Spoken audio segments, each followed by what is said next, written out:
আপনারা সবাই জানেন ইসলামে পুরুষের জন্য স্বর্ণ পরা হারাম। এখন কথা হয়েছে গিয়ে বাংলাদেশে নতুন নতুন বিয়া করলে বর বাড়ি থেকে সব জামাইদেরকে একটা স্বর্ণের আংটি দেয়। তো এখন যদি বর বাড়ি থেকে স্বর্ণের আংটি না দিয়া জামার জন্য যদি ব্লাউজ আর সায়া গিফট করতো, তাহলে জামাইয়ের মাইন্ডটা কেমন হইতো এবং জামার পরিবারের মাইন্ডটা কেমন হইতো?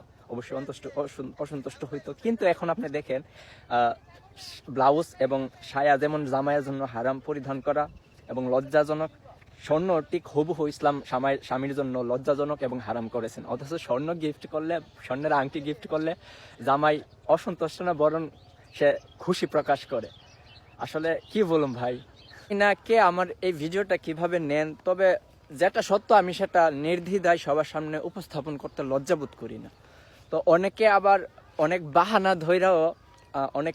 বাহানা ধৈরেও স্বর্ণের আংটি শ্বশুর বাড়ি থেকে নিয়ে থাকে। আসলে এটা তো অনেক লজ্জাজনক, বিশেষ করে যারা মুসলমান দাবি করে, যারা শ্রেষ্ঠ নবী মুহাম্মদ সাল্লাল্লাহু আলাইহি সাল্লামের উম্মত দাবি করে, তাদের জন্য খুবই লজ্জাজনক, খুবই একটা অপমানজনক একটা ব্যবস্থা, যেটা আমরা বুঝেও না বুঝার ভান করি।